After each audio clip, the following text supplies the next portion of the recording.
I met Roger with FandomWire. Simon, Audrey, so good to meet you. Congrats on the show. I love how the series is filmed and edited, and how it's cut with different scenes of iconic movies. These scenes also tell the story, even though they're a different movie.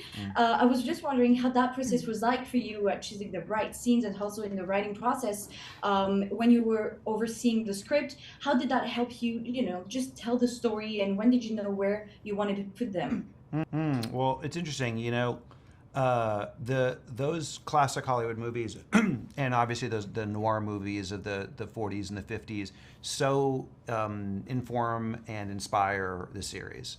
But the clips that are in the show were not something that were written into the script. They weren't something we even really talked about. We didn't talk about while shooting the show. It was something that Fernando Morales, our director, and his editor, who's also named Fernando Stutz, they did it as an experiment in the post-production process when they were editing the show, and then brought it to us and surprised everybody, and we just fell in love with it. It felt so, on the one hand, nostalgic and throwback, but on the other hand, really radical and new.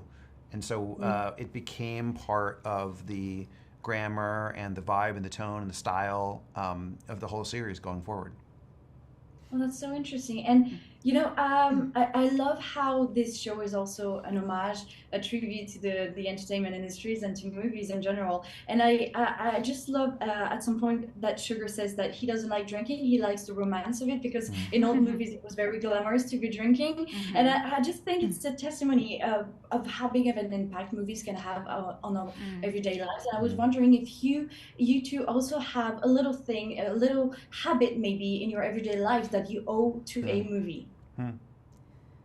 I would say yes. I'm not sure about a movie, but I think I'm working in the movie business because I love the romance of stories. And I feel like as you're growing up and trying to learn about yourself and figure out your life, often you watch movies and you get to see archetypes for people and interesting things that you can do in the world and the different experiences you can have. And that's really impactful and impressionable, especially when you're younger. So the romance of those things and the ability to dream those things, is a big part of, I think, the beauty of filmmaking and sharing those stories around the world.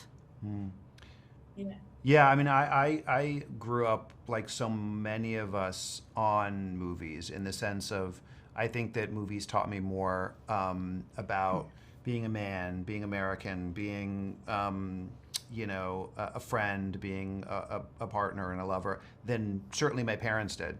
I mean, I would say Tom Cruise was more of an influential figure in my life than both my father and my mother. So, and then there's like little things in movies I think about all the time, because I do love movies, and they range from, Tom Cruise movies, or like I'll give you a very specific one that's more specific than you probably am at, but like there's a moment in Pretty Woman where Richard Gere answers a question by blinking. Yeah. And I think about that sometimes because I answer questions by blinking sometimes, like instead of saying yes, I just blink. And I'm always like, yeah, that's the Richard Gere scene. It's the Richard Gere scene where they're standing in front of the elevator and Julia Roberts is mad at him. So it's stuff like that where there's lots of little tiny things I'm sure we are all unconsciously doing because films are such a humongous part of our upbringing. I have to wrap, but before I go, I just had a quick question for you, because I noticed, I think it's episode 2, when Sugar says movies set you up to believe in everything, and I believe everything that I was being fed watching the show, and at the end I was not expecting that. Was that on purpose that he said that in the first episode? Oh, interesting. Yeah, I mean, I think that'd be a better question for the writers, but I feel like that likely is because we knew what the reveal was at the end of the season, and so we were these little breadcrumbs and clues we were laying across along the way. We were very aware of.